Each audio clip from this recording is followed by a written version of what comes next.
Most men will never hear what I'm about to say, and that's exactly why their relationships keep failing in the same quiet, confusing way. If you've ever felt respected at first and then slowly dismissed, admired, and then subtly tested, this is not random. And it's not because you did something obvious wrong.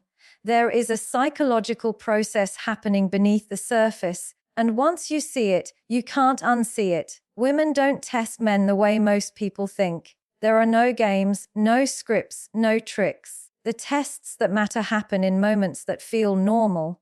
Casual questions, emotional shifts, small challenges that seem insignificant. And older men are tested more carefully, not less, because age raises the stakes. If you fail these tests, you won't be rejected loudly. You'll be quietly downgraded, slowly deprioritized, and eventually replaced without understanding why. What I'm going to share with you today is uncomfortable because it exposes habits most men have relied on for years without realizing they work against them. It challenges the idea that being nice, patient, or experienced is enough. It explains why intelligence doesn't save attraction, why success doesn't guarantee respect, and why confidence that isn't rooted internally collapses under pressure. By the end of this video, you will understand the two invisible questions women are always asking, why they ask them, and how your reactions answer them, whether you speak or not. You'll see why some men grow more magnetic with age, while others become invisible, and why the difference has nothing to do with looks or money. If you listen closely, this will change how you move, how you speak, and how you show up, not just with women, but with yourself. Stay with me, because the moment you understand this, you stop trying to prove your value and start embodying it. Most men misunderstand what testing really is, and because they misunderstand it, they react in ways that quietly disqualify them. They assume a test is a game, a trap, or a form of manipulation. But psychologically, testing is not about control, it is about orientation. A woman is not trying to defeat you, she is trying to locate you. When a woman interacts with an older man, especially one she finds intriguing, her nervous system is doing constant background calculations. She is asking questions beneath the conversation. Is this man settled within himself, or is he unsettled and using age as a mask? Is his calm real, or is it brittle? Is his confidence grounded, or is it compensatory? These questions are not conscious, and that's why the tests don't sound like tests. They sound like curiosity, banter, emotion, or even inconvenience. This is the first thing older men need to understand. Women test for emotional safety, not entertainment. Safety here does not mean softness. It means predictability of character. It means emotional coherence. It means that when pressure appears, the man does not fragment. A younger woman, in particular, is acutely sensitive to emotional instability. She has learned, often through observation or experience, that instability costs her more than it costs him. So her system probes, lightly at first, casually. She asks questions that seem ordinary, but the question underneath is extraordinary. Can I relax around you, or do I have to manage you? That is the real test. When she asks about your past, your relationships, your solitude, she is not looking for explanations. She is looking for emotional tone. Is there resentment? Is there bitterness disguised as wisdom? Is there longing disguised as independence? Or is there acceptance, ownership, and clarity? Men often fail here because they answer content instead of energy. They think the right explanation will impress, but attraction does not respond to explanation. It responds to regulation. A man who is emotionally regulated communicates safety without saying a word. A man who is dysregulated leaks tension even when he speaks politely. This is why women sometimes pull back from men who say all the right things. On paper, he sounds mature. In person, something feels off. That feeling is the nervous system detecting inconsistency, and inconsistency feels unsafe. Testing, then, is not about approval. It is about calibration. She introduces mild emotional pressure to see how you hold it, not because she wants drama, but because life will eventually provide it. If you cannot hold a small emotional wave, you will drown in a large one. Here is where older men often get confused. They assume emotional safety means being agreeable, accommodating, or endlessly patient. It does not. Emotional safety comes from boundaries that don't wobble, from calm that doesn't collapse, from presence that doesn't disappear when challenged. A woman does not feel safe with a man who avoids tension. She feels safe with a man who can sit inside it without becoming hostile or hollow. That capacity is rare, and age alone does not grant it. Inner work does. When a woman challenges you, contradicts you, or tests your reactions, she is watching one thing above all else. Do you stay yourself? Or do you perform a version of yourself to maintain approval? The moment you perform, you fail the test. Because performance implies instability. It implies that your identity is adjustable under pressure. And if your identity is adjustable, your leadership is unreliable. This is why emotional safety is inseparable from self-possession. A self-possessed man does not rush to correct perceptions. He does not scramble to be understood. He does not over-explain his intentions. He allows misunderstanding to exist temporarily because he trusts the consistency of his behavior to speak over time. Women notice this. They may not articulate it, but they feel it. And feeling precedes logic. Testing also reveals another critical truth. A woman tests men she is considering. If there is no test, there is no emotional investment. Indifference does not test. Interest does. So when men complain about being tested, what they are really saying is that they are uncomfortable being evaluated. But evaluation is inevitable. It happens in silence whether you like it or not. The difference is whether you collapse under it or remain intact. Older men who pass this stage do not take tests personally. They do not interpret emotional probing as disrespect. They recognize it as information gathering, and because they do not personalize it, they respond cleanly. Clean responses are calm, concise, and congruent. There is no emotional residue, no defensiveness, no hidden resentment, just clarity. This clarity sends a powerful signal. I am not here to be managed, and I am not here to manage you. I am here to engage from a stable center. That signal relaxes a woman's nervous system more than charm ever could. When emotional safety is established, the dynamic shifts. Testing decreases, playfulness increases, curiosity deepens. Conversations move from surface-level evaluation to meaningful exchange. Because now she is not asking, "Can I trust you?" She is asking, "Where could this go?" Men who never pass this stage often believe women lose interest randomly. They don't. Interest dissolves when emotional coherence is absent. Attraction cannot survive chronic instability. The advantage of being an older man is not authority. It is containment. The ability to contain emotion without suppressing it, to allow intensity without escalating it, to remain present without being consumed. This is not learned through dating techniques. It is cultivated through self-reflection, discipline, and an honest relationship with one's own emotions. And here is the quiet truth that few men hear. When you become emotionally safe, you stop needing to convince anyone of your value. Your presence does the work for you. So if you take nothing else from this, take this: women do not test you to see how impressive you are. They test you to see how grounded you are. And the more grounded you become, the fewer tests you will face, because stability speaks louder than answers ever could. The second test is quieter, but it is far more revealing. It is not about how you respond to pressure. It is about how you relate to your own life. And this is where many older men, even accomplished ones, unknowingly fail. At some point, a woman will try to understand whether you are choosing her or needing her. She may never phrase it so directly, but the question is always present beneath the conversation. Do you want me, or do you require me? Am I an addition to a full life, or am I being asked to fill a gap you haven't faced? This distinction matters more than most men realize, because psychologically, need creates weight, choice creates freedom, and attraction does not grow under weight. When a woman senses that she is needed to stabilize your emotions, validate your worth, or give meaning to your life, something inside her tightens. Not because she lacks compassion, but because her nervous system recognizes responsibility, and responsibility kills romance.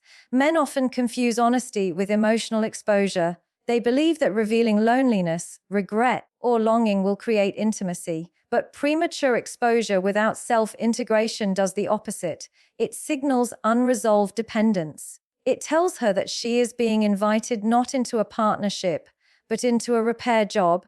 An older man who has not made peace with his solitude will unconsciously ask a woman to rescue him from it.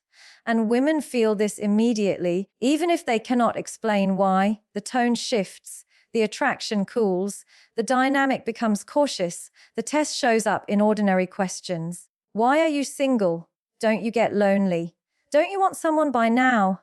These are not interrogations. They are emotional probes. She is listening less to your answer and more to the place inside you from which the answer comes. If your response carries justification, defensiveness, or urgency, the message is clear.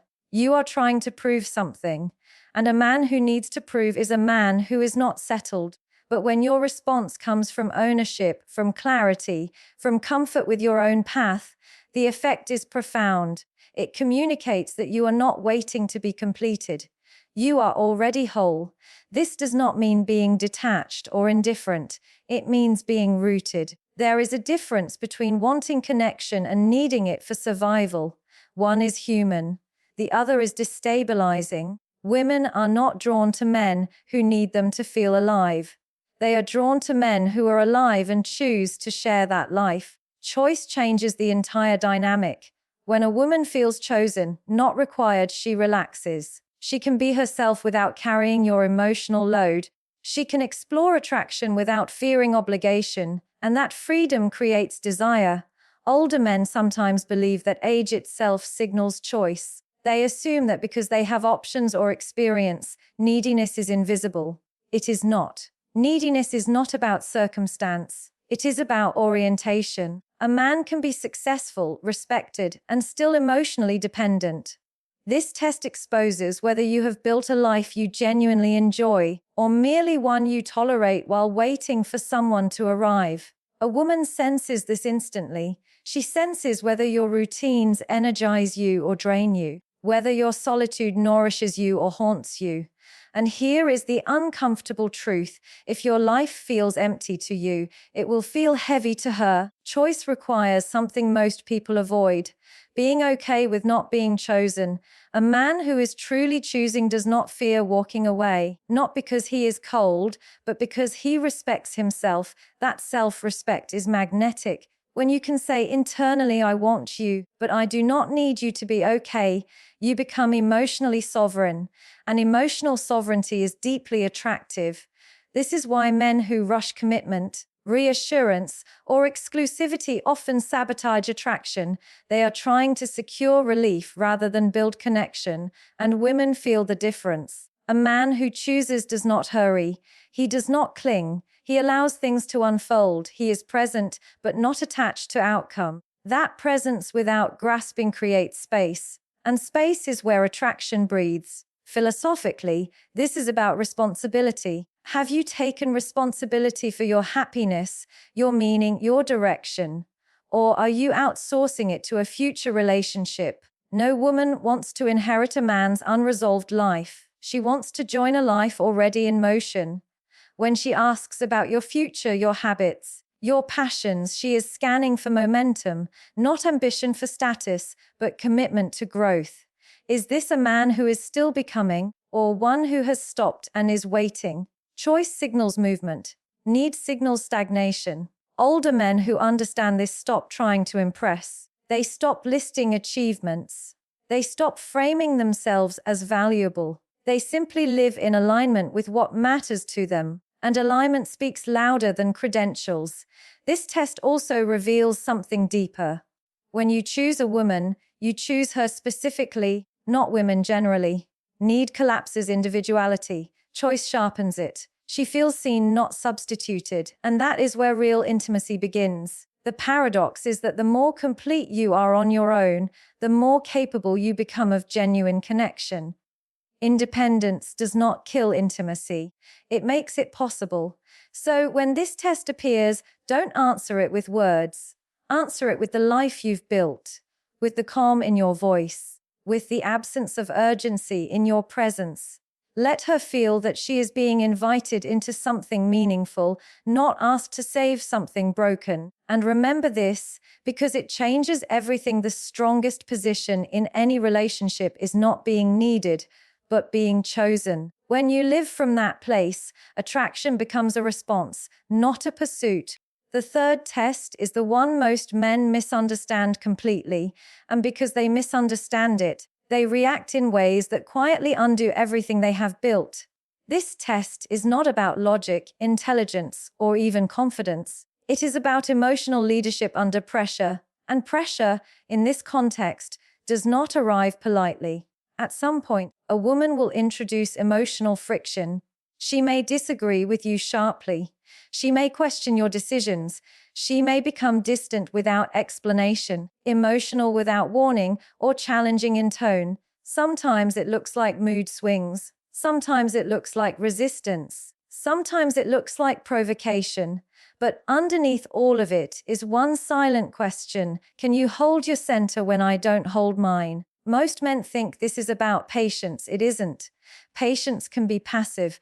What is being tested here is presence. When emotions rise, many men default to one of three reactions. They become defensive and argue their position. They become dominant and try to shut the emotion down, or they emotionally withdraw and go cold. All three responses fail the test because all three communicate the same thing: I cannot stay connected while intensity exists. Emotional leadership is the opposite of control. Control is about forcing an outcome. Leadership is about regulating the space so an outcome can emerge naturally. A woman does not want a man who suppresses emotion. She wants a man who is not threatened by it.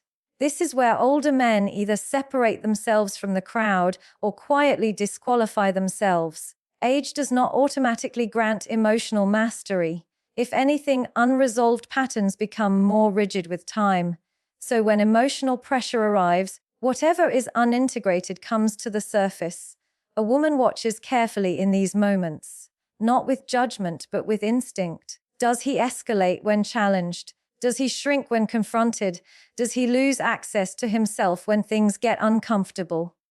If the answer is yes, her nervous system takes note. What she is searching for is not perfection, but steadiness. Someone who can say, without words, I am still here, I am still myself, and I am not afraid of this moment. This is why emotional leadership has very little to do with winning arguments. In fact, the desire to win is often a sign of insecurity. A man who needs to be right in emotional moments is usually trying to protect his identity, not the connection. Leadership looks different. It listens without collapsing. It responds without reacting. It holds boundaries without hostility. It allows emotion to exist without becoming entangled in it. This does not mean tolerating disrespect or abandoning standards. Emotional leadership includes clarity. But clarity delivered without agitation carries authority. Clarity delivered with agitation carries fear. Women feel this distinction instantly. When a woman expresses strong emotion, she is not asking you to fix it. She is asking whether you can stay present without making it about yourself. Can you witness without absorbing? Can you engage without being consumed? Most men fail because they take emotions personally. They hear emotion as accusation. They interpret discomfort as threat. And once threat is perceived, the nervous system goes into defense mode. But emotional leadership requires something more refined. It requires the ability to separate information from identity, to hear intensity without hearing attack, to respond to the moment rather than your own internal alarm. This capacity is deeply attractive because it signals safety at a level words cannot reach. It says if life notices us with difficulty, this man will not disappear or explode. He will remain. And here is the paradox that confuses many men. When you do not react, when you do not escalate, when you do not retreat, the emotional intensity often dissolves on its own, not because you suppressed it, but because it was allowed to move through without resistance. Resistance fuels emotion. Presence neutralizes it. A woman who senses this capacity in a man begins to soften, not because she is weak, but because her nervous system no longer needs to test. She has found containment, and containment creates trust. Men often think leadership means taking charge. In emotional moments, leadership often means holding still, not frozen, not detached, but anchored. Anchoring is not silence, it is intentional response. It is the ability to say, "I hear you," without surrendering your ground. It is the ability to pause before speaking. It is the ability to choose tone over impulse. This is especially important for older men, because younger women are highly sensitive to emotional volatility. They may not articulate it, but they scan constantly for emotional unpredictability, not because they want drama, but because unpredictability signals risk. A man who is emotionally led by his reactions feels unsafe, regardless of his intentions. A man who leads emotionally feels reliable, even when he disagrees. This is why emotional leadership is not about dominance. Dominance tries to overpower emotion. Leadership integrates it. A dominant response may silence the moment, but it leaves residue. Leadership resolves the moment without residue.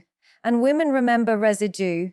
When emotional moments leave a sense of calm rather than confusion, attraction deepens, respect grows, trust expands. This test will appear more than once. Not because she doubts you, but because life will continue to apply pressure. And each time you respond from steadiness rather than reflex, you reinforce the same message: I am consistent. Consistency is one of the most underrated forms of power. Older men who master this stop fearing emotional moments. They no longer brace for conflict. They understand that emotion is not the enemy. Reactivity is. They do not rush to soothe, defend, or dominate. They allow space. They respond deliberately. And because of this, they naturally become the emotional reference point in the dynamic. That is leadership. And here is the final truth of this test. A woman does not want a man who never feels emotion. She wants a man who feels it without being ruled by it. Emotional depth without emotional chaos. Strength without rigidity. So if you want to pass this test, stop asking how to control emotional situations. Ask instead how to become the kind of man who remains intact within them. Because when you can stay grounded while emotions move around you, you don't just pass a test. You become the calm others instinctively lean toward. And that kind of presence does not need to announce itself. It is felt immediately, and it is remembered long after the moment has passed. When you step back and look at everything we've discussed so far, a pattern begins to emerge. The tests, the questions, the emotional moments, they are not random. They are all pointing toward the same thing. Women are not responding to what you say you are. They are responding to what you consistently embody. And what they are drawn to more than anything else is quiet, regulated, self-possessed strength. This is where many men get confused because they have been taught that power is loud, that confidence must be asserted, that masculinity must be proven. But psychological power does not announce itself. It stabilizes the room without effort. True masculine presence is not built through dominance, cleverness, or control. It is built through inner regulation, through knowing who you are without needing constant feedback, through having boundaries that do not require aggression to enforce, through being emotionally available without being emotionally dependent. A self-possessed man does not chase validation because he does not outsource his sense of worth. He does not rush intimacy because he is not afraid of solitude. He does not panic in silence because silence does not threaten him. And this calm relationship with himself is what others feel immediately. Women respond to this because their nervous system is always scanning for coherence. Coherence means your words, actions, emotions, and values align. There is no hidden tension underneath the surface. No performance. No contradiction between what you project and what you are. When a man is incoherent, even subtly, women feel unsettled. He may appear confident, but his reactions tell another story. He may speak calmly, but his urgency leaks through. He may talk about boundaries, but abandon them the moment he fears loss. Quiet power has none of this. It does not overreact to disrespect because it does not depend on external validation. It addresses issues cleanly, directly, and without emotional excess. It does not punish, withdraw, or manipulate. It simply adjusts access. This is why boundaries, when healthy, feel calm rather than harsh. A self-possessed man does not explain his boundaries endlessly. He does not threaten consequences. He simply lives in alignment with them. And alignment is persuasive. Most men believe attraction comes from intensity. In reality, it comes from stability. Intensity excites temporarily. Stability creates trust. And trust is what allows attraction to deepen rather than burn out. Older men, especially, must understand this distinction. Age does not give you authority. Integration does. If you have not integrated your past, your emotions, your failures, your desires, age will only magnify the cracks. But if you have done the internal work, age becomes grounding. It becomes reassuring. It becomes attractive in a way that cannot be faked. Self-possession also means you do not try to be everything to everyone. You know what you value. You know what you tolerate. You know what you walk away from. And you do so without resentment. Resentment is one of the fastest ways to erode attraction. It signals unmet needs that were never communicated clearly. A self-possessed man does not accumulate silent bitterness. He addresses reality as it is, not as he wishes it to be. This is where many men mistake niceness for strength. Niceness avoids conflict. Strength handles it cleanly. Niceness seeks approval. Strength seeks alignment. Niceness negotiates boundaries away. Strength stands calmly within them. Women feel the difference immediately. Quiet power also means you do not rush outcomes. You allow time to reveal character. You do not pressure connection into certainty. You let consistency do the work. And because you are not outcome dependent, your presence feels spacious rather than heavy. This is deeply attractive because pressure always communicates fear. Fear of being alone, fear of losing, fear of not being enough. And fear, no matter how well disguised, creates tension. Self-possession dissolves this tension. It says, I am here, but I am not clinging. I am interested, but I am not attached to controlling the result. I value connection, but I value self-respect more. That balance is rare. It is also what allows a man to remain emotionally open without becoming emotionally exposed. He can listen without absorbing. He can care without over-functioning. He can love without losing himself. Philosophically, this is the difference between being driven by lack and being guided by purpose. Lack seeks to fill. Purpose seeks to express. When you are expressing who you are, you naturally attract those aligned with you. When you are filling emptiness, you attract confusion. Women are not searching for a man who completes them. They are searching for a man who is complete enough to walk beside them without needing to control the journey. This is why quiet power is felt rather than noticed. It does not demand attention, it holds attention. It does not chase desire, it invites it. Men who embody this stop asking how to attract. Attraction becomes a byproduct of how they live, how they speak, how they handle discomfort, and how they treat themselves when no one is watching. And here is the part most men miss. This kind of power is not built in dating situations. It is built in solitude, in discipline, in self-honesty, in choosing growth over distraction, in regulating your nervous system instead of outsourcing regulation to others. Women test because they are trying to sense whether this work has been done, not perfectly, but sincerely. When they sense it, they relax. When they don't, they pull away, not as punishment, but as self-protection. So if you want to pass every test without even realizing one was happening, stop focusing on women's behavior and start focusing on your internal state. Ask yourself whether your calm is real, whether your boundaries are lived, not spoken, Whether your confidence comes from integration, not performance. Because in the end, the most powerful men are not the loudest, the most dominant, or the most impressive. They are the most grounded. And when you become grounded, you don't just attract differently, you live differently. You move through life without urgency, without resentment, without fear of being unchosen. You become someone who does not need to convince, because your presence already answers the question, and that is the kind of strength no one forgets once they feel it.